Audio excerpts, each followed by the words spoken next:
Good day, Rob Mazak here, psychic medium. I do a lot of different podcasts, and as if you've heard me before, I just take an idea and I run with it, see where it goes. So this might be a little bit different tonight, so I don't even know if it's an idea or just an experience this evening. And so I really wanted to connect tonight through meditation, and I've had a lot of really cool meditation journeys and been places through consciousness that, I could never do in real person. And a lot of cool things, and learned some things, and been able to verify a lot of things that I, really shouldn't know, which makes it really cool and gives us, I think it gives us the ability to experience things that are just way outside of our normal human bounds. And tonight I wanted to do the same, but for some reason, it's like in this space recently where I'm not really sure what I'm looking for. It seems like I've heard so many things, experienced so many things, seen so much information. It's almost like, what is there new to be told, or new to be heard, or new to learn? And I'm sure there is. But by and large, I've been given so many things and so many messages and so many things that make a lot of sense. And it's almost like that information has been given to me to sit and wait on, knowing that certain things are coming about, certain things are going to happen. It seemed a little frustrating tonight, and I probably spent a couple hours just laying on my couch and trying to relax and see what would happen. And like I said, sometimes it happens that way where it's just not as grandiose and ideal as usual. But what was interesting is I was getting a lot of snippets of a lot of things, little bits here, little bits there.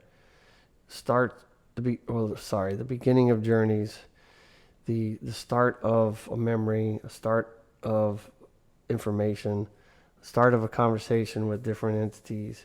But nothing seemed to flow or move along like it normally does. Not really sure why that is, but I think I kind of gotten the answer. As I was getting into the shower after that, I suddenly realized, or I was not realized, but I was getting a stream of information that seemed to make a little sense as to maybe why I was not getting a lot of flow or connection like we talked about, or I talked about. It kind of went in this direction and I kept hearing this for a while. I was in the shower for 10 minutes or so. I mean, that for a lot of people, that's a long time. For me, it's kind of short, but it was on the premise that I kept hearing things like, the meaning of life, why are we here? What is going on? What are we supposed to learn? Is this a heaven, or is this a hell, or is this both, or what is it? And I kept getting brought back to the fact that this earth, this place, this reality, wherever we're at, is a really special place. The most physical place that there is, that exists, which, it's not too far from the imagination, right? It's a lot of tumultuous experiences being human. But it's like we are the center of the attention of all that there is out there. I say all that there is, but there's all kinds of life teeming out there, entities, existences, creatures, beings, whatever you like to say, interdimensional beings, all the above. They're watching this spectacle where we have actually been plunged into this extreme darkness as a humanity, as this reality. And we have been working our way back out of it over the centuries and centuries. What's really going on is that all these other places, other races, other planets, other dimensions, all these other places or existences are completely amazed that a civilization could actually find their way out of that depth of darkness. And they're all heading this way. They're all coming here, they're all here in a lot of ways, almost like they're watching a show. They're just completely amazed that we could actually pull this off. And that's kind of what it feels like. It feels like that this is a bit of hell mixed in with a bit of heaven, with many, many opportunities to either excel or die off. And I think as humans, we're built into wanting to survive, wanting to live, wanting to go on. Death doesn't sound fun for most of us, and we don't really know what's on the other side. We all have our ideas and we all have our experiences and we all had our information given to us through various means that life should go on. But do we really know? We don't. We don't know until that happens. And then if nothing is actually going to happen after that, then we really don't know what's going to happen. So it's kind of a really big dilemma. Sorry, I'm kind of all over the place. But the other thing that I kept getting is that everything we've ever been taught, everything we've ever been shown, everything we've ever been told is all a lie. And even the truths that have been coming out that claim to be the real truth, that this is the real history of humans. This is the real history of what's going on out there. This is what's really happening. It's really a flat earth. It's really a round earth. It's really a simulation. All these truths that are coming out are just simply somebody else's lie or somebody else's idea of the truth. And that we are actually not necessarily from the past, although it feels like we're moving forward. What I was told, I wasn't shown anything, I was told, this is kind of the conversation to me, was that we are creating every moment. That all those things we think are the past are really not the past. They are just experiences and information embedded in our consciousness that give us background or relevance to compare to what's going on now. And so there really is nothing more than now, that we are creating moment to moment. And what they said, it was sort of like somebody building a set of stairs into the sky, right? Or upwards, if you will. And that we're building one step with decisions and ideas and choices and in our consciousness. And then we don't move forward until we build the next step. But there's no steps beyond that, and there's no steps below that. Once we build the step and we make the next one, everything disappears and we're standing on one step. And so that just to me I guess it makes sense in a lot of ways, that what we're experiencing here in this place is real to us, but not necessarily real as we know real. I mean, we are limited by our five senses. Some of us have the sixth sense and on and on. There's others, I guess. Well, the sixth sense everybody knows about, right? That being able to perceive things outside of the five senses. But the five senses are very limited. I mean, it's no different than poking 5 holes in a burlap sack and putting it over your head and trying to experience the world through those little pinholes. Our reality, as we know it, our life, our perception, what we think is actually real and what's happening, is actually happening inside of our skull, inside of our brain, inside of our mind, where the five senses feed the brain. All the other sensors we have around the body, feel, touch, everything, all integrates into the brain and or the consciousness. I mean, you could figure out how you want to divide that, but whatever's happening between your ears, that's where everything actually happens. And so it's not really necessarily happening outside of our body, even though it certainly appears to be that way. Now, I'm not saying any of these things are true. I'm just kind of streaming a download. I guess we'll call it that. Things that I was given while engaged with water in the shower. which tends to be a really good medium to the spiritual realm.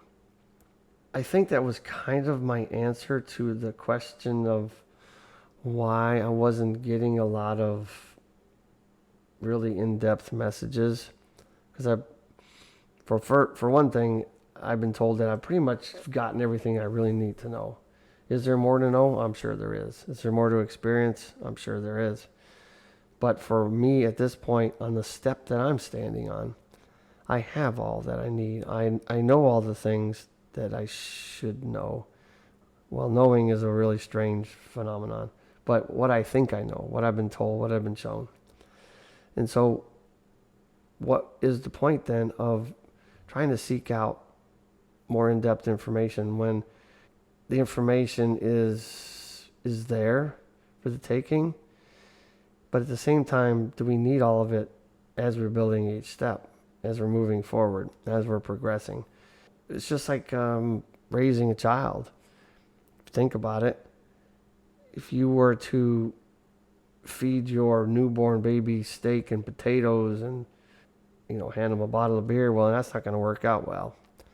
A human baby needs to be groomed and progressed and mentored into what it's like to be a human.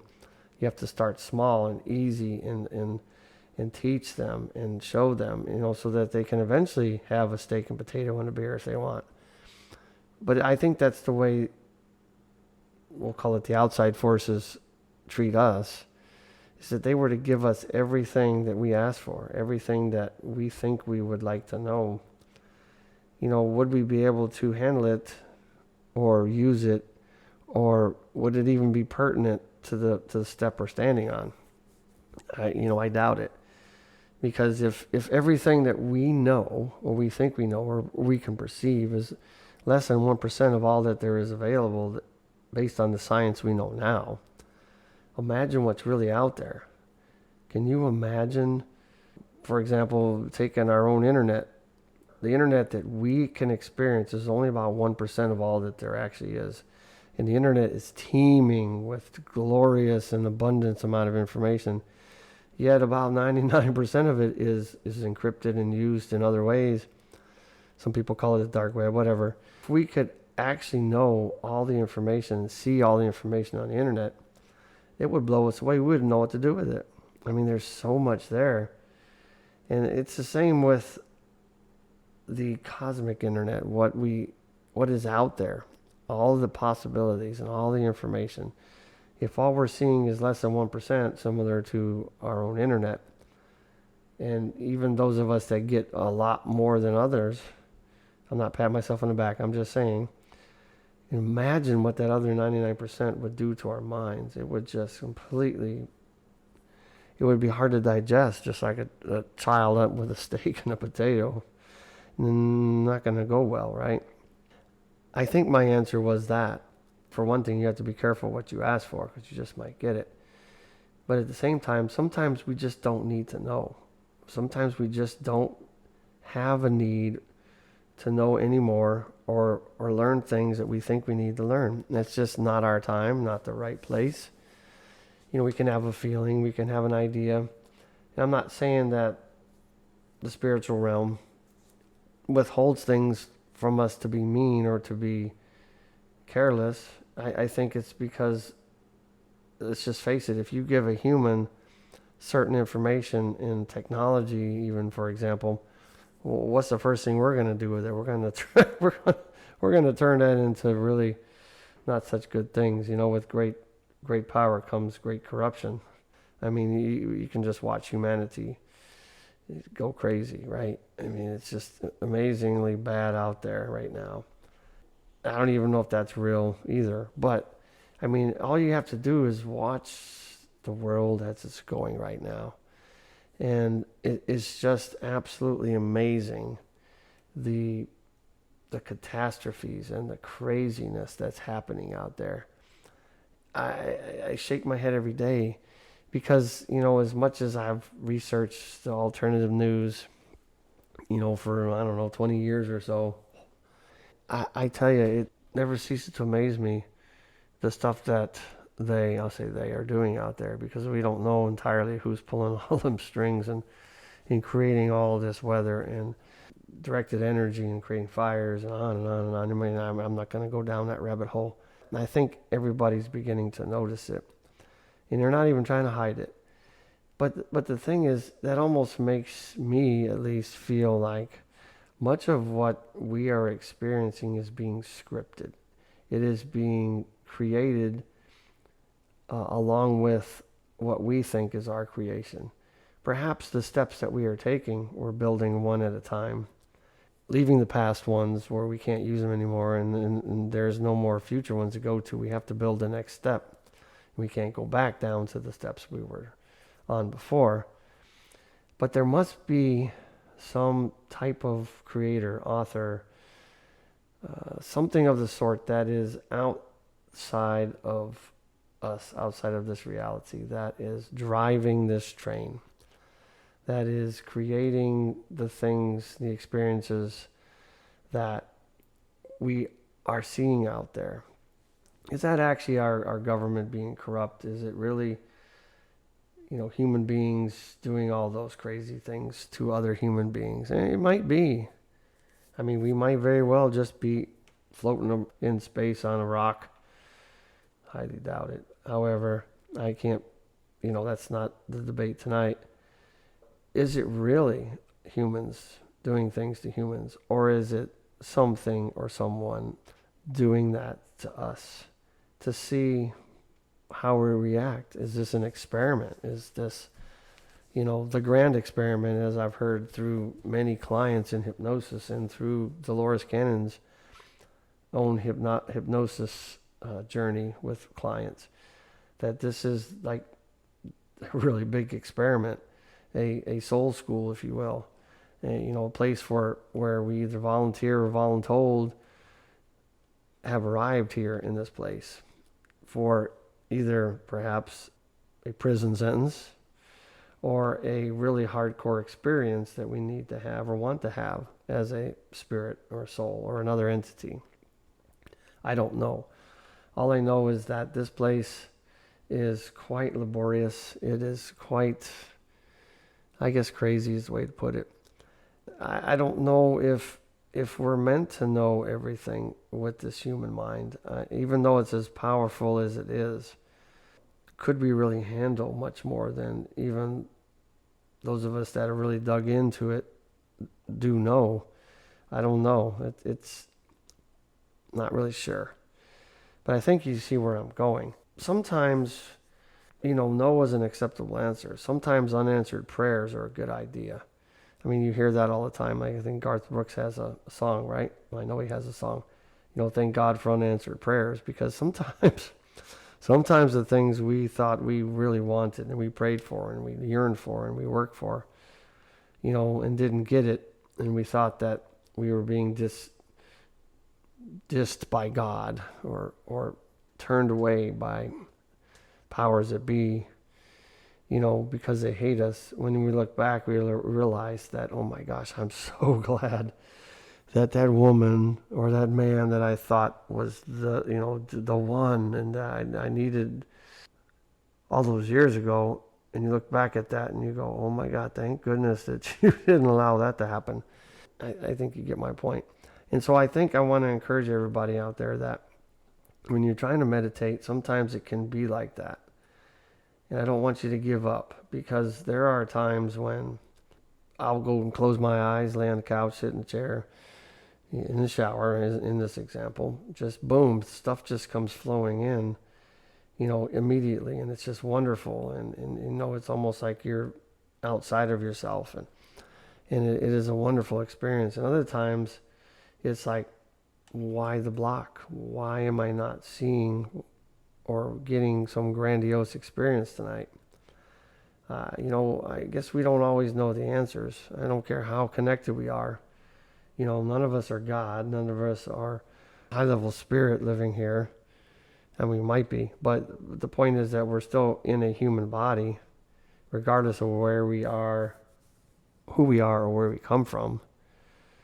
We're still limited by the human boundaries of perception and consciousness and the activity of the mind and the brain, all that. I don't want anybody out there to ever give up on meditation because it seems like it didn't work. Because even those of us that are experienced have those problems, those times where you're like, wow, I really wanted to go down that journey, the one I just saw start up. Sitting, walking into this crazy lighted tunnel into this room, this light lit with red, for example, and there's this really intricate chair in there, and you sit down in it and screens pop out in front of you, and you see things like the Matrix and flashing memories of your life, and then it stops. And you're like, well, I was just getting started. And those are the kind of things that were happening to me tonight. And I think that was designed, because everything has a message. Everything, there's a reason behind everything.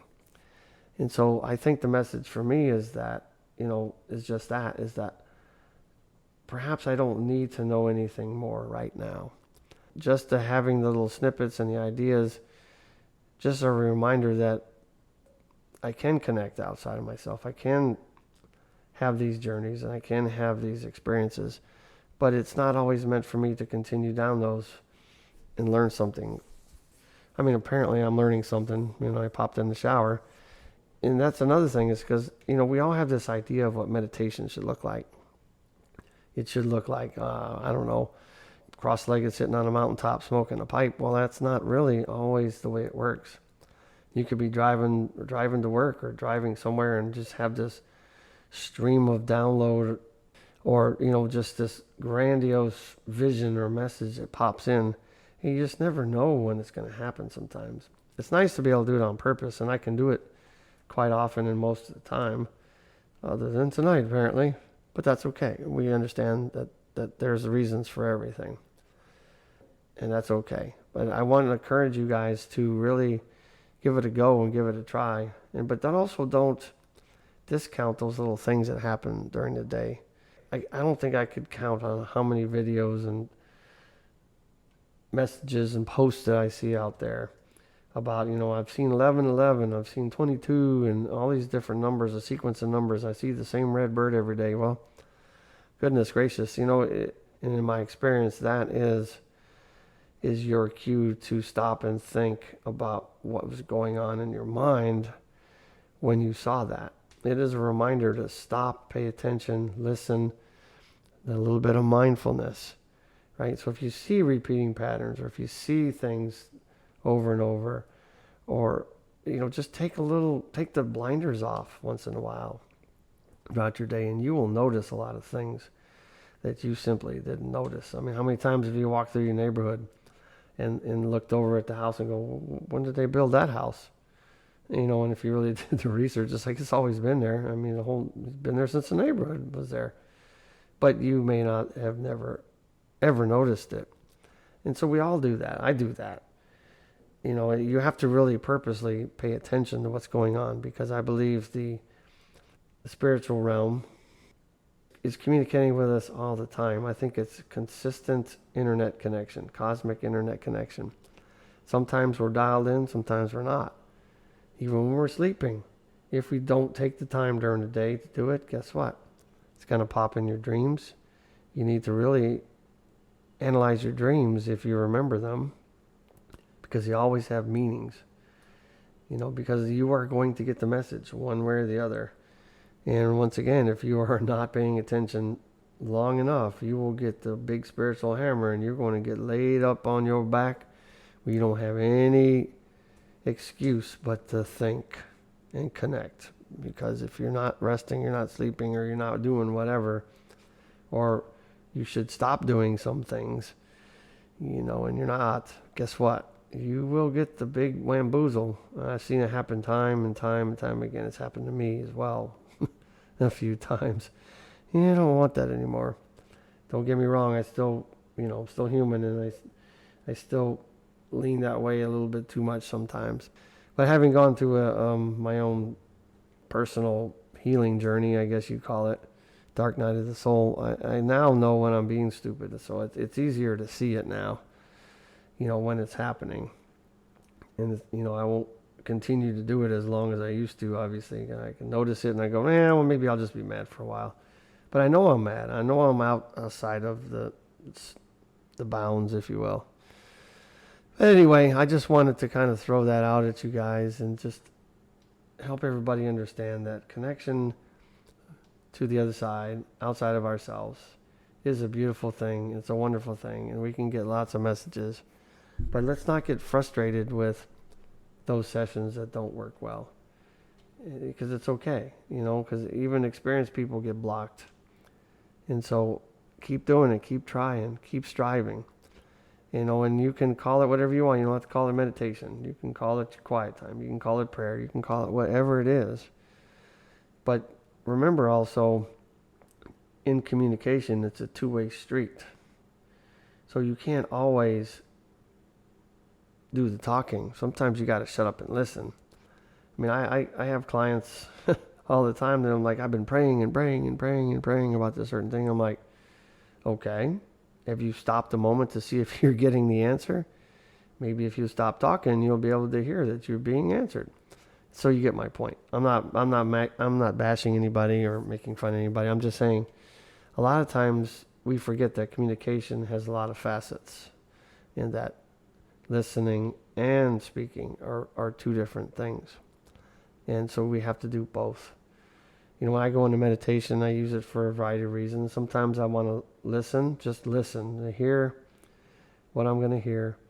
Sometimes I'll just ask, what is it I need to know? Show me. Other times I have a very specific question or direction I'm trying to get answers on, and I'll put that out. Sometimes I just go in with my own affirmations and intentions, prayer, if you will. But anyway, I just wanted to get on here and kind of talk about this, so maybe this will help other people understand that the frustration is there, and it's going to be there, and it's okay. Stay in the fight, guys. Keep reaching outside of yourself, because that's really where the answers lie. Yes, they can come from within, because our bodies are connected, and our minds and our subconscious, and everything's connected to all there is. So it can be from within ourselves as well, and maybe that's where it's all coming from. Who knows? But the point is that we think that our conscious mind is in charge, and that's where our answers come from, and it's not. It only helps us navigate.